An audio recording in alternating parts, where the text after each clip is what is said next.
Hello and welcome. This is VCD Roundtable episode number 53. And a lot has happened in the VMware cloud provider space. Not only that we had, I think, one of the largest challenge days in Sweden this week.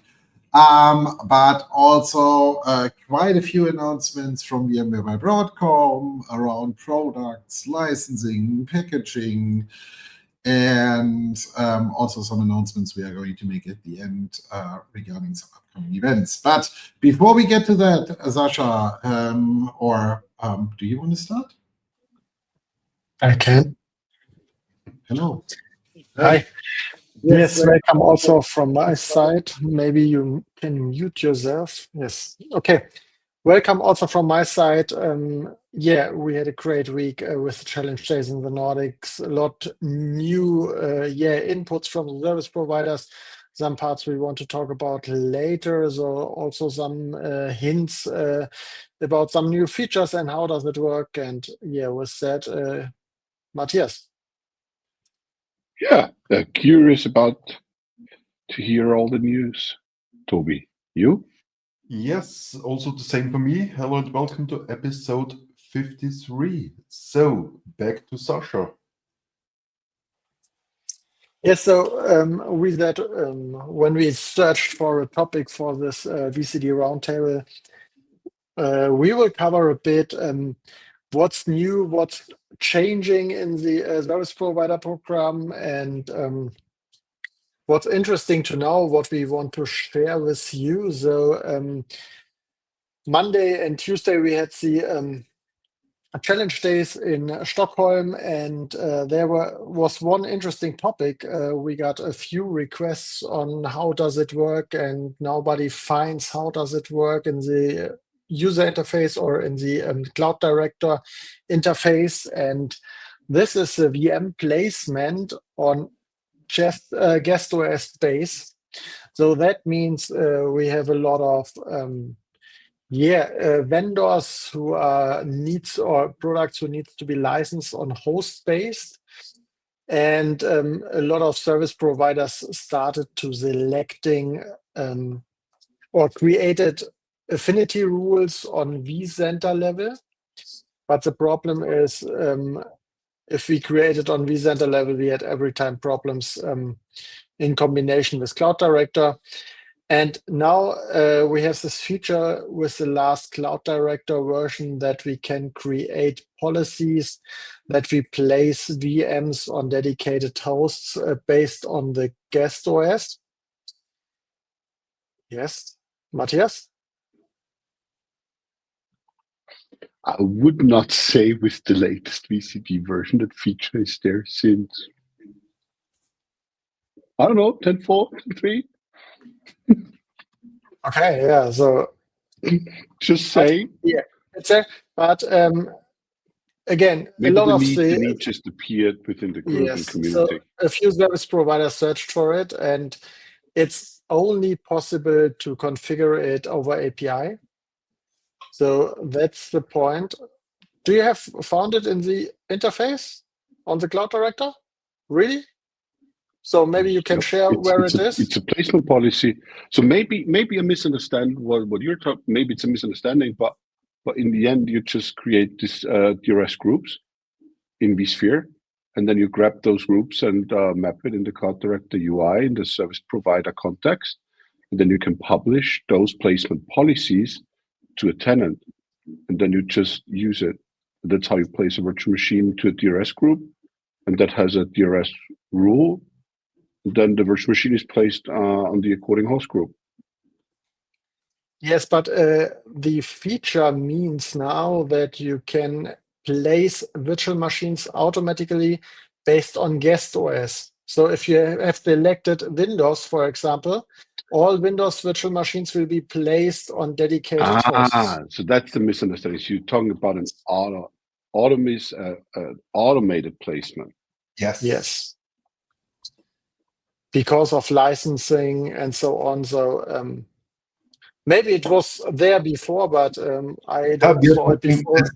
As Matthias referred, we are talking about two different flavors. So the first flavor is just to have a normal VM placement policy, which is there since I think 10.3 has been there in VCD, where you as a customer can select, hey, I would like to utilize this placement policy, and then my VM gets placed on cluster number A, B, C, whatever, or inside a cluster of a particular group of hosts.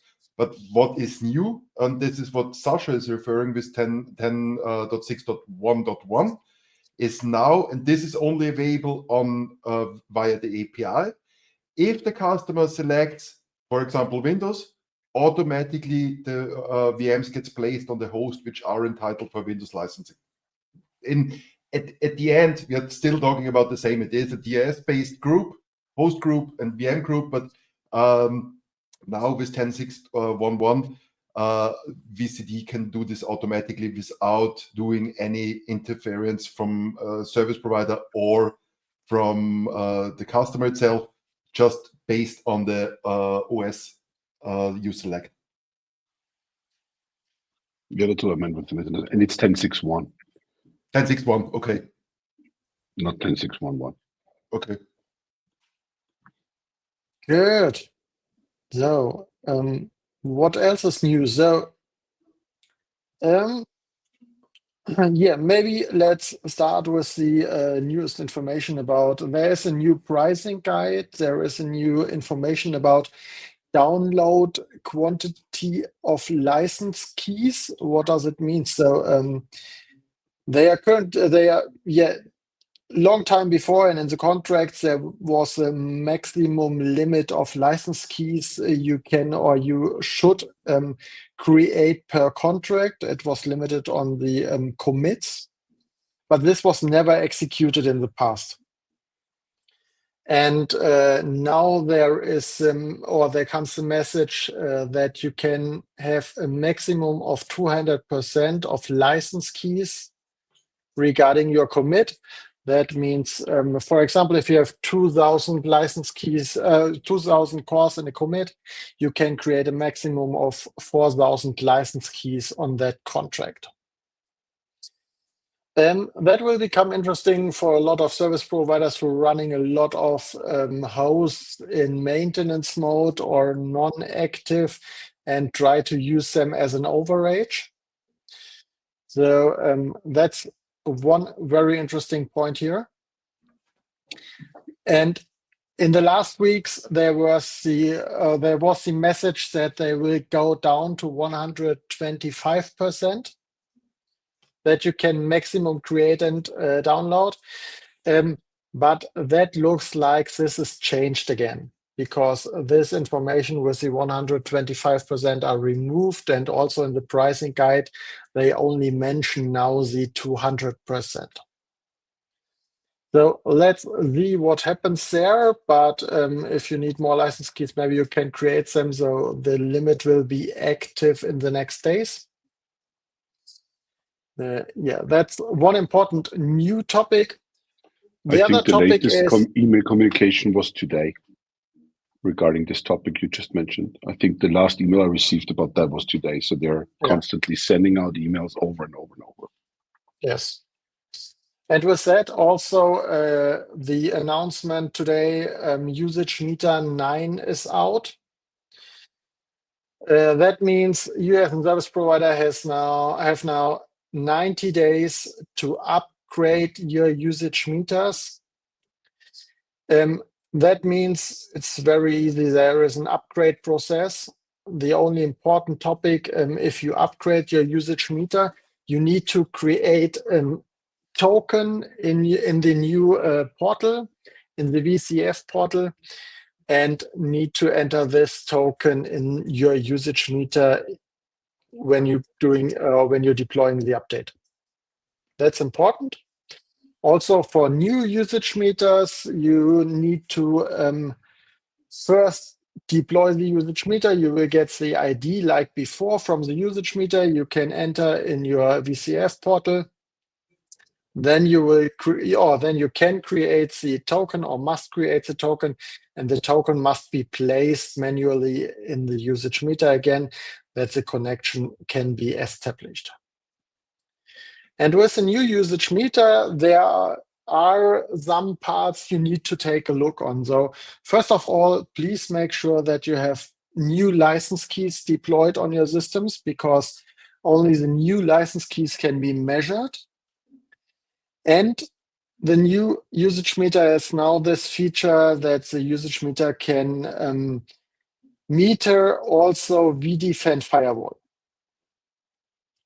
And as we all know from the different contracts, until a few days ago, I think it was Monday or Tuesday when the new pricing guide was released.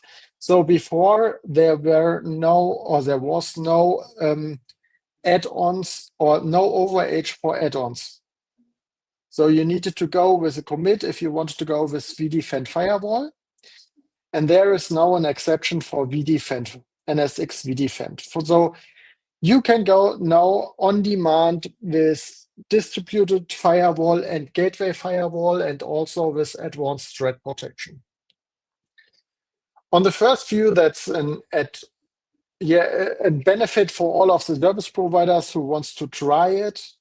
There's also the information coming out now that it is counted on host-based, host core-based, no longer on cluster-based, like it was before. But that also means, please, before you deploy a new usage meter, please check your systems. If there is distributed firewall enabled, if you're running an user-created firewall rule. Because if you deploy the new usage meter, running distributed firewall, have no licenses, it will be metered now, and you have to pay the overage for that, for the list price. So that's very important to know. Please check it before. And additional to that, with the hosts, so on the host-based distributed firewall, so you can apply distributed firewall and pin distributed firewall to specific hosts in a cluster. So if you have only a small amount of customers who wants to create or wants to test or use distributed firewall, you are now able to use this feature and license only the hosts for distributed firewall you want to have.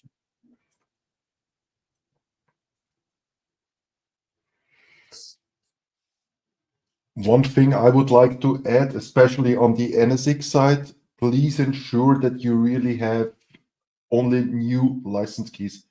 The legacy keys will not be metered in the correct way. This is also clear documented already. The old license keys or the legacy keys will not be metered in the right way, which then can lead to a massive overage. So please ensure that you really are going to utilize the new NSX license keys. And if you have the add-ons like vDefend, then utilize the add-on license keys. But please get rid, before you really switch to the new usage meter to version 9, please get rid also of the old NSX license keys. That's really an important topic in the documentation.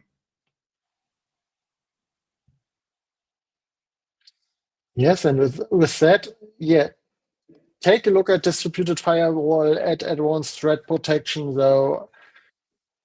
Work together with your sales team and create packages out of it, because now it becomes really interesting for you to sell it to your customers. Also, if you have only a small amount of customers who wants to start with distributed firewall, but security comes more and more important. And with that, you are now able to start with a small amount of hosts.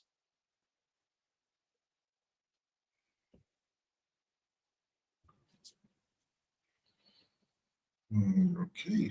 I think it's overall very important to just keep an eye on all these timelines which are now showing up.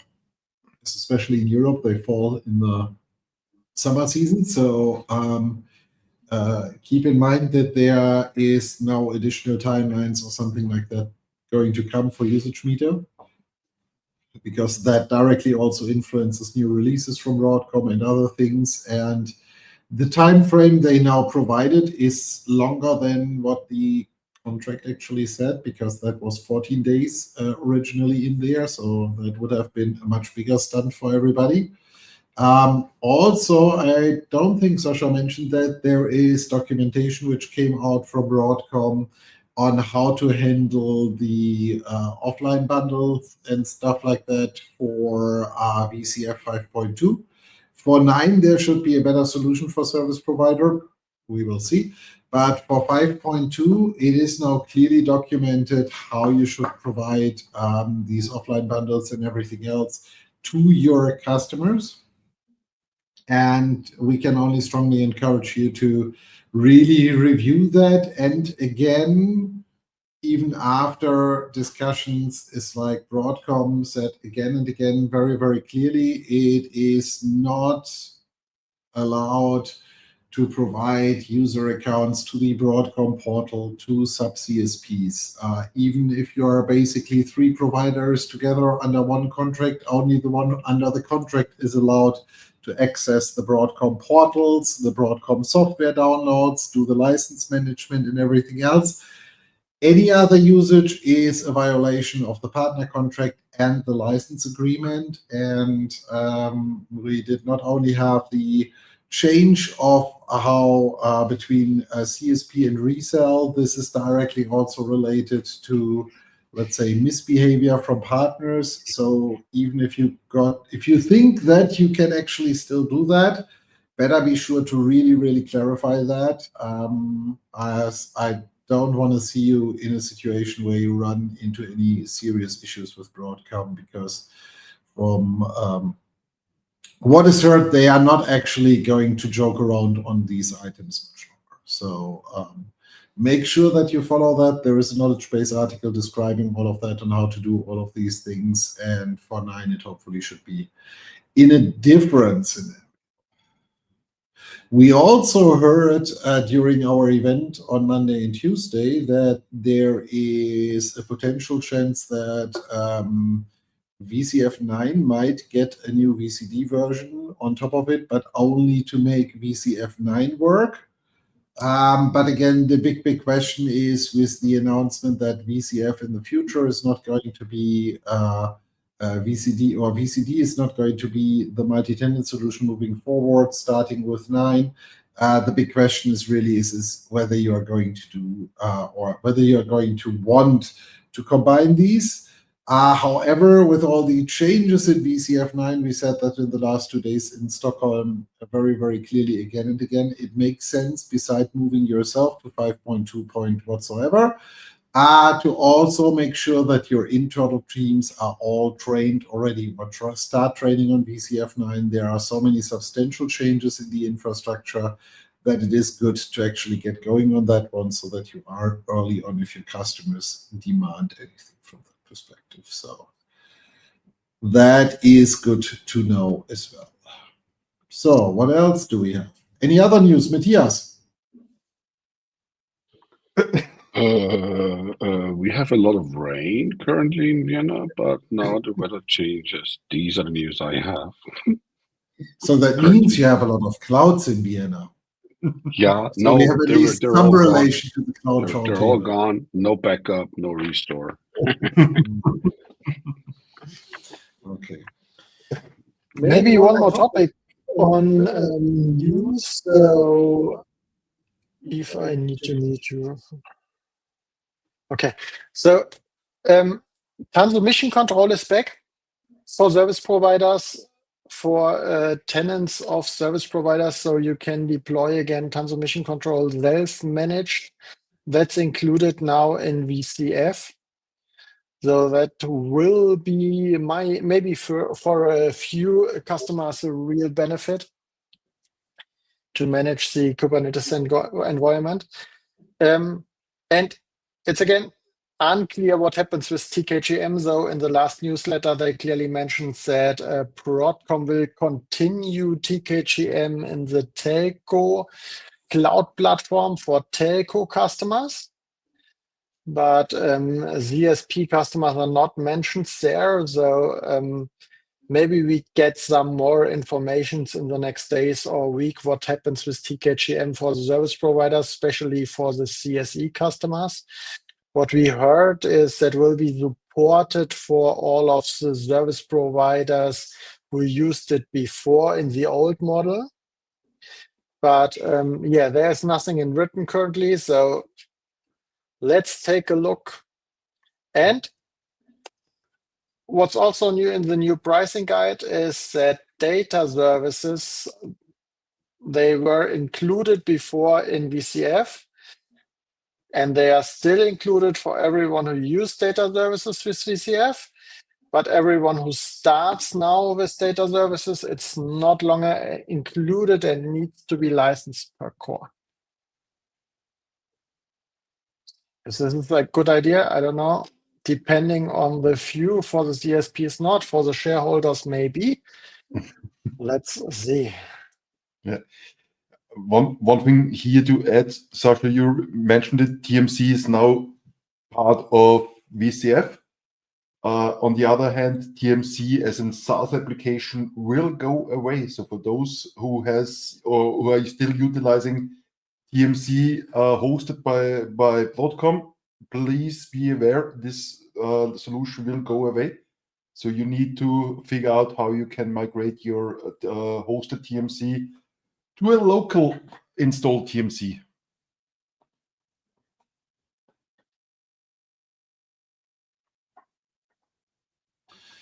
Good. I think that was a lot of news from the BCSP program for another week.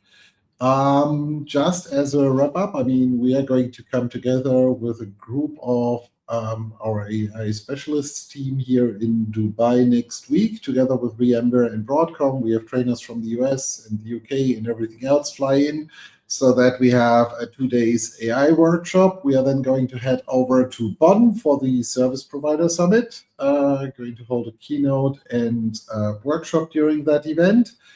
And then we are going to be at GTEx in Berlin the following week. And then we are off to Palo Alto for the first week of June. So if you are a service provider, or if you are working for a service provider, and if you want to also experience challenge days, if you want to actually be part of the architecture think tank, then this will be a very, very special edition this year.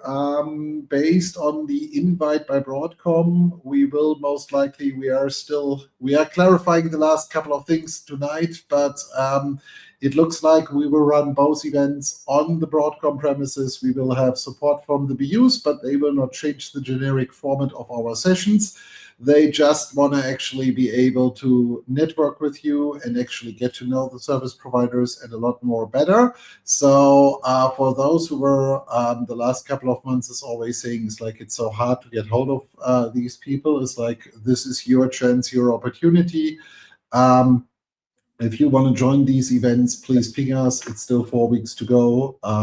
Monday, Tuesday, challenge days, Wednesday, Thursday is architecture think tank. I think we have a certain cap in number of people, and I'm expecting the remaining seats to go pretty fast. So if you want to join in, let us know as quick as possible so that we get your seats reserved.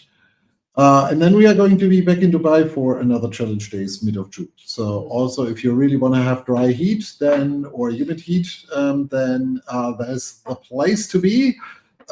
We will definitely have above 30 degrees Celsius. There is a high chance for over 40 degrees Celsius outside. So if you enjoy that, that is definitely the place for your challenge days. That being said, thank you for participating this week. Thank you for joining in. If you have any questions or anything else, feel always free to ping us or join one of our communities. With that being said, I'm out. Sasha? Yes, thank you, and see you on one of the challenge days or the architecture think tank. Or maybe if you are on GitEx or on the Service Provider Summit, ping us and let's sit together. Toby. Yeah, thanks for joining. See you in the next episode. See you in one of the next events. Matthias. Thanks, everyone. Take care. See you around.